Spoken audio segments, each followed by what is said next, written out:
ఈరోజు ఈ వీడియోలో క్షీరాబ్ది ద్వాదశి పూజ నేను ఎలా చేస్తానో మీకు కూడా తెలియజేస్తున్నానండి. అదేవిధంగా క్షీరాబ్ది ద్వాదశి కథను కూడా తెలియజేస్తున్నానండి. తులసి దామోదర వివాహం ఎందుకు చేయాలంటే, ఇంట్లో పెళ్లి కాని పిల్లలున్నా, ఇంకా పెళ్ళి అవ్వట్లేదు, ఏమైనా అడ్డంకులు వస్తున్న కళ్యాణానికి క్షీరాబ్ది ద్వాదశి రోజు తులసి చెట్టుకి, ఉసిరి చెట్టుకి వివాహం చేస్తే తులసమ్మకు దామోదరులకు వివాహం చేసినట్టే. తులసమ్మకి ఉసిరి కొమ్మకి వివాహం చేస్తే సరిపోతుంది. దీనికోసం కంగారు పడక్కర్లేదండి. మనకి ఎలా తెలిస్తే అలా చేస్తే సరిపోతుంది. నేను ఎలా చేస్తానో మీకు కూడా తెలియజేస్తానండి.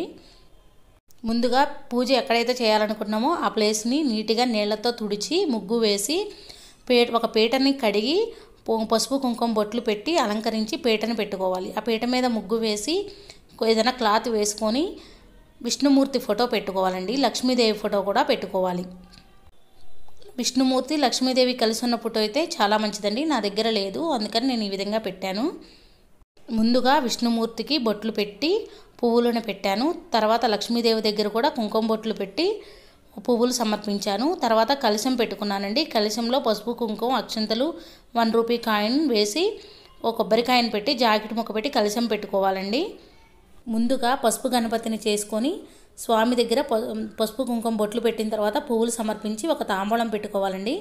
ముందుగా దీపారాధన చేయాలి. దీపారాధన చేసిన తర్వాత గంధం కుంకుమ బొట్లు పెట్టిన తర్వాత దీపం దగ్గర కూడా ఒక 2 అక్షంతలు వేసి నమస్కారం చేసుకోవాలి. తర్వాత గణపతి దగ్గర గణపతి మంత్రం వినుకుంటూ పువ్వులతో అక్షంతలో పూజ చేసుకొని గణపతికి ప్రసాదం పెట్టాలి. తర్వాత కలశం దగ్గర కూడా ఒక పువ్వులు సమర్పించి కుంకుమ బొట్లు కూడా పెట్టాలి. తర్వాత ఒక తాంబూలం కూడా సమర్పించాలండి. తాంబూలం సమర్పించి కలశం దగ్గర కూడా నమస్కారం చేసుకోవాలి. తర్వాత విష్ణుమూర్తి దగ్గర విష్ణు సహస్రనామం వినుకుంటూ పువ్వులతో అక్షంతలతో ఈ విధంగా పూజ చేసుకున్నానండి. విష్ణుమూర్తి అష్టోత్తరం సహస్రనామం వినుకుంటూ పువ్వులతో అక్షంతలతో ఈ విధంగా పూజ చేసుకున్నానండి. స్వామి దగ్గర ఒక తాంబూలం కూడా పెట్టాను. తర్వాత లక్ష్మీదేవి అమ్మవారి దగ్గర తాంబూలం పెట్టాను. కొద్దిగా పువ్వులు అక్షంతలతో పూజ చేసుకుంటున్నానండి. లక్ష్మీదేవి అష్టోత్తరం సహస్రనామం వినుకుంటూ కుంకుమ పూజ పువ్వులతో అక్షంతలతో ఈ విధంగా పూజ చేసుకున్నానండి. తర్వాత ఒక ప్లేట్లో కొద్దిగా వాటర్ వేసి పువ్వులను వేసి ఒక 3 దీపాలను ఉసిరి దీపాలను వెలిగించానండి. పిండి దీపాలను వెలిగించుకోవచ్చు, నార్మల్ దీపాలను వెలిగించుకోవచ్చు, నెయ్యి దీపాలను ఏవైనా వెలిగించుకోవచ్చు అండి. నేను ఈ విధంగా 3 దీపాలను వెలిగించాను. 5, 7, 11 ఎన్నైనా వెలిగించుకోవచ్చండి. స్వామి దగ్గర ఈ విధంగా పూజ చేసుకున్న తర్వాత ప్రసాదం పెట్టాను. కొబ్బరికాయ కొట్టానండి. కొబ్బరికాయ కొట్టి హారతి ఇచ్చాను. అమ్మవారి దగ్గర గాజులు కూడా పెట్టుకోవచ్చండి. నేను గ్రీన్ కలర్ గాజులు పెట్టాను. ఎరుపు పచ్చ గాజులు పెట్టుకున్నా చాలా మంచిదండి అమ్మవారి దగ్గర. ఆ తర్వాత తులసమ్మ దగ్గర కూడా పూజ చేసుకున్నానండి. తులసమ్మ కూడా గంధం కుంకుమ బొట్లు పెట్టాను, పువ్వులను సమర్పించాను. తర్వాత ఉసిరి చెట్టు దగ్గర కూడా గంధం కుంకుమ బొట్లు పెట్టి పువ్వులను సమర్పించాను. ఈ విధంగా తులసమ్మని ఉసిరి చెట్టుని ఈ విధంగా అలంకరించుకున్నానండి. సాక్షాత్తు తులసీదేవి దామోదరుడు స్వామి అండి. విష్ణుమూర్తే దామోదరుడు అండి. ఈ కార్తీక మాసంలో విష్ణుమూర్తి ఉసిరి చెట్టులో కొలువై ఉంటారు. ముందుగా కళ్యాణం కోసం నేను ఈ విధంగా రెడీగా ఉంచుకున్నానండి. ఒక పసుపు కొమ్ముని పసుపు తాడికి కట్టి రెడీగా ఉంచుకున్నాను. కొన్ని బియ్యంని అక్షంతల్లాగా కలిపి ఉంచుకున్నాను. కొద్దిగా మెరుపులు ఉంటే ఉంచుకున్నానండి. అదేవిధంగా 2 బాస్కాలను పెట్టుకున్నాను. తర్వాత కంకణాలు కూడా ప్రిపేర్ చేసుకొని పక్కన ఉంచుకున్నానండి. నేనైతే ఈ విధంగా చేసుకున్నాను. ముందుగా తులసమ్మ ఉసిరి చెట్టు దగ్గర దీపారాధన చేయాలి. తర్వాత కుంకుమ బొట్లు పువ్వులను సమర్పించాలి. తర్వాత ఈ వివాహం అంటే ఏం లేదండి, మనం తులసమ్మ దగ్గర పూజ చేయడమే. నేనైతే ఈ విధంగా చేస్తానండి. భార్యాభర్తలు ఇద్దరూ కలిసి తులసి దామోదరుల వివాహం చేస్తే చాలా మంచిదండి. వివాహం ముందుగా గంధం కుంకుమ బొట్లను తులసమ్మకి దామోదరుడికి పెట్టాలండి. తర్వాత పువ్వులను సమర్పించాలి. ఇద్దరి దగ్గర సమర్పించిన తర్వాత బాసికాన్ని మామూలుగా మనమైతే కట్టుకుంటాం కదా, ఉసిరి చెట్టు దగ్గర తులసమ్మ దగ్గర బాసికమును పెట్టాలండి. తర్వాత కంకణాలు కూడా చేసుకొని కంకణం కూడా పెట్టుకోవాలండి. మనం కూడా కట్టుకోవాలి కంకణాలు. తర్వాత జీలకర్ర బెల్లంని రెడీ చేసి ఉంచుకొని జీలకర్ర బెల్లం కూడా పెట్టాలండి. ఇద్దరిని దగ్గరగా పెట్టి రెండు చెట్లన్నీ దగ్గరగా పెట్టి పెట్టాలండి. జీలకర్ర బెల్లం, తులసి మొక్కలో ఉసిరి కొమ్మను పెట్టాలండి. పసుపు తాడుని తులసమ్మ మీద వేయాలండి. ముత్యాల తాడును ఉసిరి కొమ్మ మీద, తులసి కొమ్మ మీద కలిసి వచ్చేటట్టు వేయాలండి. తర్వాత బియ్యంని తలంబ్రాల్లాగా రెడీగా ఉంచుకొని తలంబ్రాలను కూడా పోయాలండి. ఇవన్నీ చేసేటప్పుడు నేను దేవుడి పెళ్లి వీడియో వినుకుంటూ ఈ విధంగా చేశానండి. భార్యాభర్తలు ఇద్దరూ కలిసి ఈ తలంబ్రాలను ఉసిరి కొమ్మ దగ్గర, తులసమ్మ దగ్గర ఈ విధంగా కింద వేయాలండి. తర్వాత మన దగ్గర ఏదైనా మెరుపులు ఉన్నా వేసుకోవచ్చండి. అంతే అండి. ఈ విధంగా తులసి దామోదర వివాహం నేను ఈ విధంగా చేశానండి. ఇలానే చేసుకోవాలని ఏం లేదండి. మనకి ఎలా తెలిస్తే అలా చేసుకోవచ్చండి.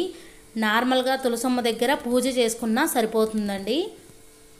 ఉసిరి కొమ్మని పెట్టుకొని తులసమ్మలో పూజ చేసుకున్నా సరిపోతుందండి. తర్వాత అమ్మవారి దగ్గర ప్రసాదం పెట్టాను. ప్రసాదం పెట్టి హారతి ఇచ్చానండి. తర్వాత ఒక కొబ్బరికాయను కూడా కొట్టాను. ఈ విధంగా తులసమ్మకి దామోదరుడికి వివాహం చేస్తే మనకు చాలా మంచి జరుగుతుందండి. భార్యాభర్తల అన్యోన్యత పెరుగుతుంది. పెళ్ళి కాని పిల్లలకు పెళ్ళి కూడా అవుతుందండి. నేనైతే ఈ విధంగా సింపుల్గా చేసుకున్నానండి. నేను చేసిన ఈ పూజా విధానం మీకు నచ్చిందనే అనుకుంటున్నాను. ఒకవేళ నచ్చితే ఈ విధంగా ట్రై చేయండి. రేపే క్షీరాబ్ద ద్వాదశి. రేపు ఈ విధంగా తులసీదేవికి దామోదరుడికి వివాహం చేసుకుంటే చాలా మంచిదండి. క్షీరాబ్ది ద్వాదశికి సంబంధించి ఒక కథ ఉందండి. ఒక పూర్వం మగధ రాజ్యంలో విష్ణుపద చూడమని, బాలవర్ధిని అనే వైశ్య దంపతులు ఉండేవారు. వారు చాలా ధనవంతులు. వారికి ఐశ్వర్యం, సౌభాగ్యం, అన్ని సౌకర్యాలు ఉన్నాయి. కానీ బిడ్డలు లేరు. బిడ్డలు కలగడం లేదని భార్యాభర్తలు ఎంతో బాధపడుతూ ఉండేవారు. ఒకరోజు మునీశ్వరుడు వాళ్ళ ఇంటికి వచ్చినప్పుడు, మీరు శంకు చక్రాలను వేసుకోండి, మీకు సంతానం కలుగుతుంది అని చెప్తారు. అప్పుడు భార్యాభర్తలు ఇంట్లో శంకు చక్రాలను వేయించుకొని పూజ చేస్తారు. వారికి ఒక బాబు పుడతాడు. ఆ అబ్బాయి పేరు శంకు చక్ర చూడమని. అనే ఆ బాబు చాలా భక్తి శ్రద్ధలతో పెరుగుతాడు. ఆ బాబుకి యుక్త వయసు వస్తుంది. పక్కనే ఉన్న నగరంలోని ఒక అమ్మాయితో వివాహం కూడా జరుగుతుంది. ఇద్దరికి కూడా పూజలు, భక్తి ఎక్కువ. వాళ్ళకి ఒక అమ్మాయి పుడుతుంది. ఆ అమ్మాయి పేరు అమృతవల్లి. అమృతవల్లి కూడా తల్లి తండ్రులతో చేసే పూజలో పాలు పంచుకుంటుంది. శంఖచక్ర చూడమనికి బిడ్డ అంటే పంచప్రాణాలు. పూజ చేసేటప్పుడు అన్ని పనులు కూడా తన బిడ్డతోనే చేపించుకుంటాడు. అకస్మాత్తుగా ఒకరోజు మంచినీళ్ళ కోసం వెళ్ళిన అమృతవల్లి చెరువులో పడి చనిపోతుంది. దాంతో చాలా మనోవ్యాధి చెందుతారు. భార్య మంచం పట్టేస్తారు. శంకు చక్రమణికి కుష్ఠవ్యాధి వస్తుంది. ఆయన, నేను చాలా పూజలు చేశాను, నాకు ఎందుకు ఇలా అయింది, బాగా మనస్తాపం చెంది దేశాటనం వెళ్ళిపోతాడు. ఆయన వెళ్ళేటప్పుడు ముని ఆశ్రమం మీద వెళ్తాడు. అక్కడ మునీశ్వరుని చూసి మునీశ్వరుని అడుగుతాడు, నేను ఎన్నో పూజలు చేశాను స్వామి, నేను ఎంతో భక్తిగా ఉన్నాను, మరో లోకం లేకుండా ధ్యానించి పూజించాను. నా కూతురు యుక్త వయసు వచ్చిన అమ్మాయి, అనవసరంగా భగవంతుడు తీసుకెళ్ళాడు.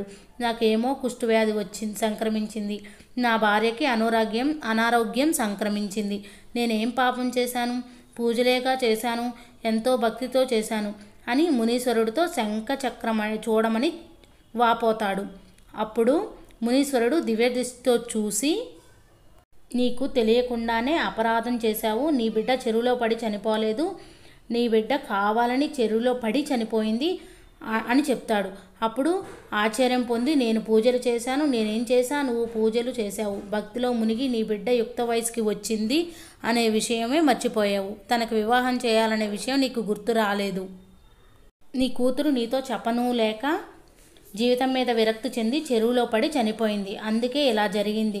అందుకే బాధ్యతలు వదిలేసి భక్తి ఉండకూడదు, అతి భక్తి ఉండకూడదు. శంఖచక్రమణి మునిని అడుగుతాడు, నేను ఏం చేస్తే పరిహారం అవుతుంది అంటే మునీశ్వరుడు ఈ విధంగా చెప్తాడు. త్వరలో క్షీరాబ్ది ద్వాదశి వస్తుంది. ఆ రోజున పాలసముద్రం నుండి మహాలక్ష్మీదేవి ఉద్భవిస్తుంది.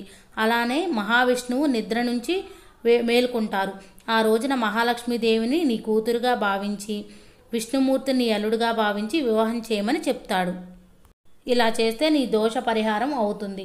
నేను ఎలా చేయగలను స్వామి, ఇది సాధ్యమేనా అని అడుగుతాడు. మునీశ్వరుడు చెప్తాడు, కార్తీక మాసంలో విష్ణువు ఉసిరి చెట్టులో దామోదరుడు రూపంలో కొలువై ఉంటాడు.